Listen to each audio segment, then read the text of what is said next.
ओम शांति। 26 जून 2024 के ईश्वरीय महावाक्य। पहले सुनते हैं आज की मुरली से होमवर्क। बाबा ने कहा, सदा इसी नशे में रहो कि हमारा पद्मा पदम भाग्य है जो पतित पावन बाप के हम बच्चे बने हैं। उनसे हमें बेहद सुख का वर्षा मिलता है। साइलेंस की शक्ति का प्रयोग करने के लिए अंतर्मुखी और एकांतवासी बनने की आवश्यकता है। यह मनुष्य सृष्टि रूपी बेहद का झाड़ है। इसमें हर एक का अपना अपना पार्ट है। नाटक में कभी भी एक्टर्स एक दूसरे से घृणा नहीं करेंगे। संगम युग पर डायरेक्ट भगवान से पढ़ाई पढ़कर ज्ञानवान आस्तिक बनना और बनाना है। कभी भी बाप व पढ़ाई में संशय नहीं लाना है। बाप समान लवली बनना है। भगवान हमारा श्रृंगार कर रहे हैं, इस खुशी में रहना है। किसी भी एक्टर से घृणा व नफरत नहीं करनी है। हर एक का इस ड्रामा में एक्यूरेट पार्ट है। और अब सुनते हैं महावाक्यों को विस्तार से। ओम शांति। मुरली का सार। मीठे बच्चे, सदा इसी नशे में रहो कि हमारा पद्मा पदम भाग्य है जो पतित पावन बाप के हम बच्चे बने हैं। उनसे हमें बेहद सुख का वर्षा मिलता है। प्रश्न, तुम बच्चों को किसी भी धर्म से घृणा व नफरत नहीं हो सकती है, क्यों? उत्तर, क्योंकि तुम बीज और झाड़ को जानते हो। तुम्हें पता है यह मनुष्य सृष्टि रूपी बेहद का झाड़ है। इसमें हर एक का अपना अपना पार्ट है। नाटक में कभी भी एक्टर्स एक दूसरे से घृणा नहीं करेंगे। तुम जानते हो हमने इस नाटक में हीरो हीरोइन का पार्ट बजाया। हमने जो सुख देखे वह और कोई देख नहीं सकता। तुम्हें अथाह खुशी है कि सारे विश्व पर राज्य करने वाले हम हैं। ओम शांति। ओम शांति कहने से ही बच्चों को जो नॉलेज मिली है वह सारी बुद्धि में आ जानी चाहिए। बाप की भी बुद्धि में कौन सी नॉलेज है? यह मनुष्य सृष्टि रूपी झाड़ है जिसे कल्प वृक्ष भी कहते हैं। उसकी उत्पत्ति, पालना, फिर विनाश कैसे होता है, सारा बुद्धि में आना चाहिए। जैसे वह जड़ झाड़ होता है, यह है चैतन्य। बीज भी चैतन्य है, उनकी महिमा भी गाते हैं। वह सत्य है, चैतन्य है, अर्थात झाड़ के आदि मध्य अंत का राज समझा रहे हैं। कोई भी ऑक्यूपेशन को जानता नहीं। प्रजापिता ब्रह्मा के ऑक्यूपेशन को भी जानना चाहिए ना। ब्रह्मा को कोई याद नहीं करते, जानते ही नहीं। अजमेर में ब्रह्मा का मंदिर है। त्रिमूर्ति चित्र छपाते हैं, उनमें ब्रह्मा विष्णु शंकर है। ब्रह्मा देवताए नमः कहते हैं। अब तुम बच्चे जानते हो, इस समय ब्रह्मा को देवता नहीं कहा जाता है। जब संपूर्ण बने तब देवता कहा जाए। संपूर्ण बन चले जाते हैं सूक्ष्म वतन में। बाबा कहते हैं, तुम्हारे बाप का नाम क्या है? किससे पूछते हैं? आत्मा से। आत्मा कहती है हमारा बाबा। जिसको मालूम नहीं है कि किसने कहा, वह तो प्रश्न पूछ ना सके। अब बच्चे समझ तो गए हैं, बरोबर दो बाप सबके हैं। ज्ञान तो एक ही बाप देते हैं। अभी तुम बच्चे समझते होंगे यह शिव बाबा का रथ है। बाबा इस रथ द्वारा हमको ज्ञान सुनाते हैं। एक तो यह है जिस्मानी ब्रह्मा बाप का रथ, दूसरा फिर रूहानी बाप का यह रथ है। उस रूहानी बाप की महिमा है सुख का सागर, शांति का सागर।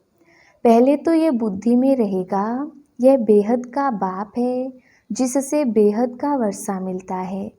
पावन दुनिया के मालिक बनते हैं, निराकार को बुलाते हैं, पतित पावन आओ।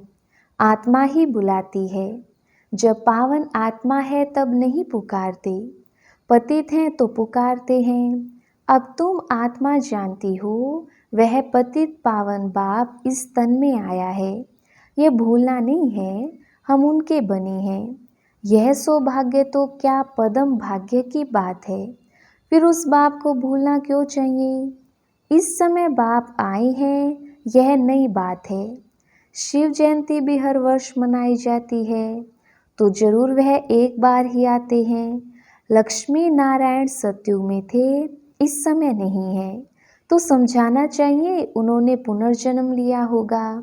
16 कला से 12-14 कला में आए होंगे, ये तुम्हारे बिना कोई नहीं जानती। सतयुग कहा जाता है नई दुनिया को, वहाँ सब कुछ नया ही नया है। देवता धर्म नाम भी गाया जाता है। वही देवताएं जब वाम मार्ग में जाते हैं तो फिर उनको नया भी नहीं तो देवता भी नहीं कह सकते। कोई भी ऐसे नहीं कहेंगे कि हम उनकी वंशावली के हैं। अगर अपने को उस वंशावली के समझते तो फिर उन्होंने महिमा अपनी निंदा क्यों करते। महिमा जब करते हैं तो जरूर उन्हों पवित्र, अपने को अपवित्र पतित समझते हैं। पावन से पतित बनते हैं, पुनर्जन्म लेते हैं। पहले पहले जो पावन थे वही फिर पतित बने हैं। तुम जानते हो पावन से अब पतित बने हैं। तुम स्कूल में पढ़ते हो, उसमें नंबरवार फर्स्ट सेकंड थर्ड क्लास तो होते ही हैं। अभी बच्चे समझते हैं हमको बाप पढ़ाते हैं, तब तो आते हैं ना, नहीं तो यहाँ आने की क्या दरकार है। यह कोई गुरु महात्मा महापुरुष आदि कुछ नहीं है, यह तो साधारण मनुष्य तन है, सो भी बहुत पुराना। बहुत जन्मों के अंत में प्रवेश करता हूँ, और तो कोई इनकी महिमा नहीं, सिर्फ इसमें प्रवेश करता हूँ तब इनका नाम होता है। नहीं तो प्रजापिता ब्रह्मा कहाँ से आया। मनुष्य मूंझते तो जरूर है ना। बाप ने तुमको समझाया है, तब तुम औरों को समझाती हो। ब्रह्मा का बाप कौन। ब्रह्मा विष्णु शंकर, उन्हों का रचयिता यह शिव बाबा है। बुद्धि ऊपर चली जाती है। परम पिता परमात्मा जो परम धाम में रहते हैं, उनकी यह रचना है। ब्रह्मा विष्णु शंकर का ऑक्यूपेशन अलग है। कोई आपस में 3-4 होते हैं, सबका ऑक्यूपेशन अपना अपना होता है। पार्ट हर एक का अपना अपना है। इतनी करोड़ों आत्माएं हैं, एक का पार्ट ना मिले दूसरे से। ये वंडरफुल बातें समझी जाती हैं। कितने ढेर मनुष्य हैं। अभी चक्र पूरा होता है, अंत है ना, सब वापस जाएंगे, फिर से चक्र रिपीट होना है। बाप यह सब बातें भिन्न भिन्न प्रकार से समझाते रहते हैं, नई बात नहीं।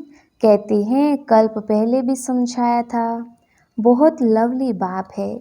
ऐसे बाप को तो बहुत प्यार से याद करना चाहिए। तुम भी बाप के लवली बच्चे हो ना, बाप को याद करते आए हो। पहले सब एक ही पूजा करते थे, भेदभाव की बात है नहीं। अभी तो कितना भेदभाव है। यह राम के भगत हैं, यह कृष्ण के भगत हैं। राम के भगत धूप जगाते तो कृष्ण का नाक बंद कर देते हैं। ऐसी भी कुछ बातें शास्त्रों में हैं। वह कहीं हमारा भगवान बड़ा, वह कहीं हमारा बड़ा, दो भगवान समझ लेते हैं, तो रोंग होने कारण सब अनराइटियस काम ही करते हैं। बाप समझाते हैं बच्चे, भक्ति भक्ति है, ज्ञान ज्ञान है। ज्ञान का सागर एक ही बाप है, बाकी वह सब है भक्ति के सागर। ज्ञान से सद्गति होती है। अभी तुम बच्चे ज्ञानवान बने हो। बाप ने तुम्हें अपना और सारे चक्र का भी परिचय दिया है, जो और कोई दे ना सके। इसलिए बाप कहते हैं तुम बच्चे हो स्वदर्शन चक्रधारी। परमपिता परमात्मा तो एक ही है, बाकी सब बच्चे ही बच्चे हैं। परमपिता अपने को कोई कह ना सके। जो अच्छे समझदार मनुष्य हैं, समझते हैं ये कितना बड़ा ड्रामा है। उसमें सब एक्टर्स अविनाशी पार्ट बजाते हैं। वह छोटे नाटक तो विनाशी होते हैं, यह है अनादि अविनाशी, कभी बंद होने वाला नहीं है। इतनी छोटी आत्मा, इतना बड़ा पार्ट मिला हुआ है, शरीर लेने और छोड़ने का और पार्ट बजाने का।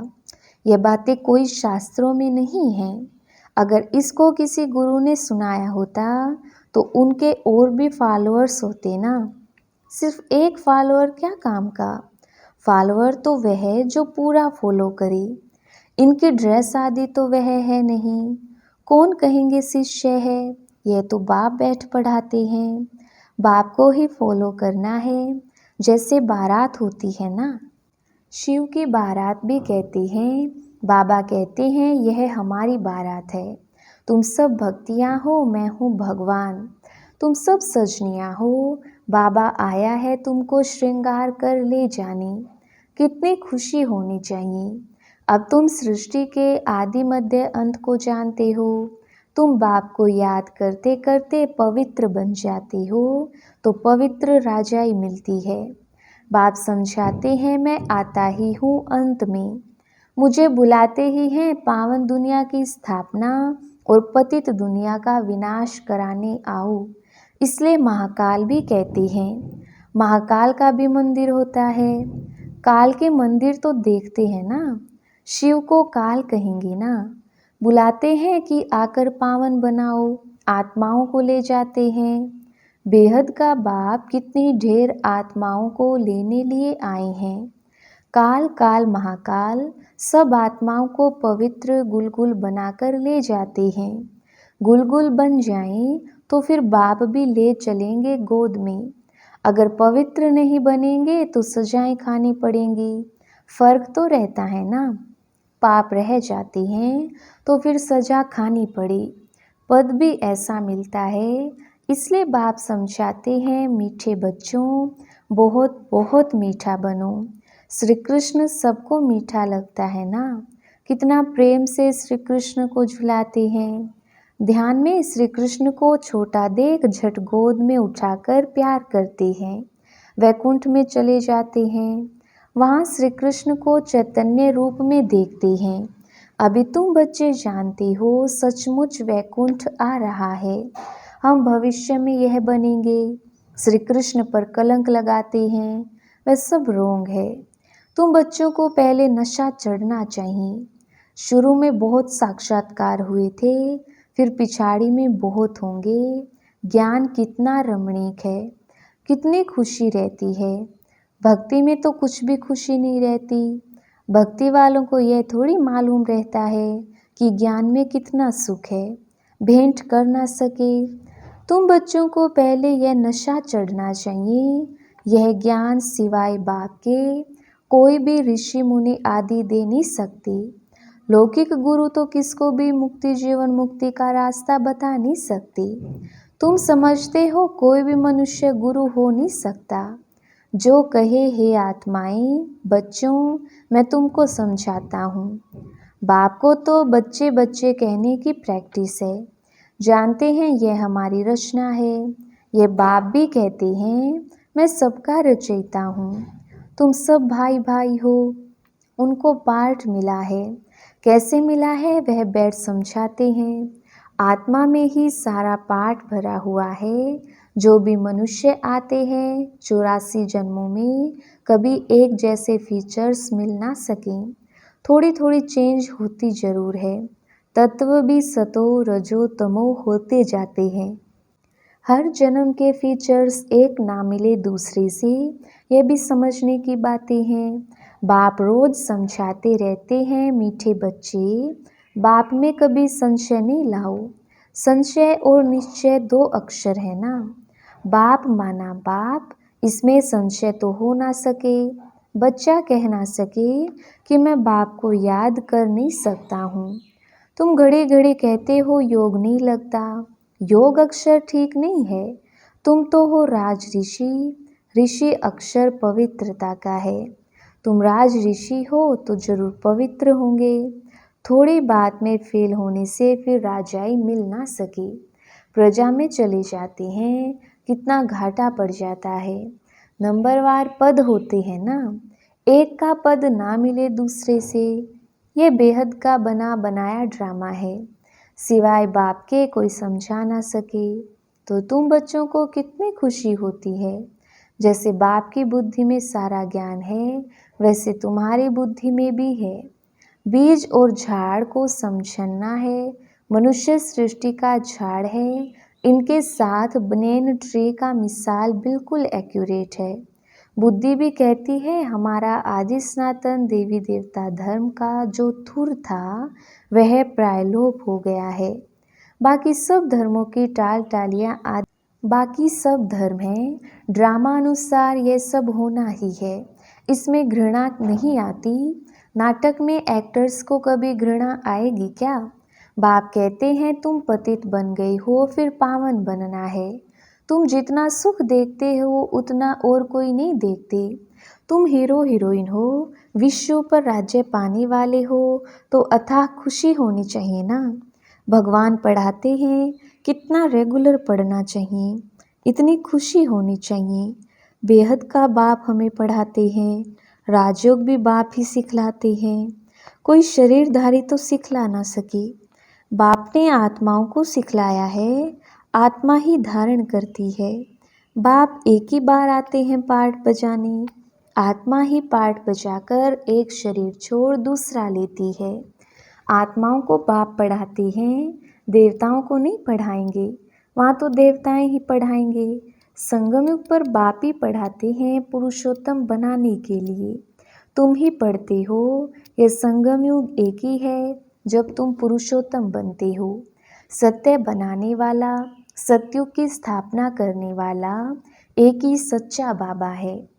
अच्छा, मीठे मीठे सिकिलदे बच्चों प्रति माता पिता बाप दादा का याद प्यार और गुड मॉर्निंग।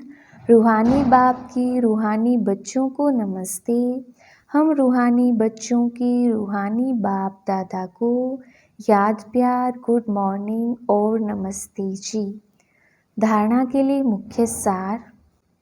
पहला पॉइंट, संगम युग पर डायरेक्ट भगवान से पढ़ाई पढ़कर ज्ञानवान आस्तिक बनना और बनाना है। कभी भी बाप व पढ़ाई में संशय नहीं लाना है। दूसरा पॉइंट, बाप समान लवली बनना है। भगवान हमारा श्रृंगार कर रहे हैं, इस खुशी में रहना है। किसी भी एक्टर से घृणा व नफरत नहीं करनी है। हर एक का इस ड्रामा में एक्यूरेट पार्ट है। वरदान, सेवाओं की प्रवृत्ति में रहते बीच बीच में एकांतवासी बनने वाले अंतर्मुखी भव। विस्तार, साइलेंस की शक्ति का प्रयोग करने के लिए अंतर्मुखी और एकांतवासी बनने की आवश्यकता है। कई बच्चे कहते हैं अंतर्मुखी स्थिति का अनुभव करने व एकांतवासी बनने के लिए समय ही नहीं मिलता, क्योंकि सेवा की प्रवृत्ति, वाणी के शक्ति की प्रवृत्ति बहुत बढ़ गई है। लेकिन इसके लिए इकट्ठा आधा घंटा व 1 घंटा निकालने के बजाय बीच बीच में थोड़ा समय भी निकालो तो शक्तिशाली स्थिति बन जाएगी। स्लोगन, ब्राह्मण जीवन में युद्ध करने के बजाय मौज मनाओ तो मुश्किल भी सहज हो जाएगा। अच्छा, ओम शांति।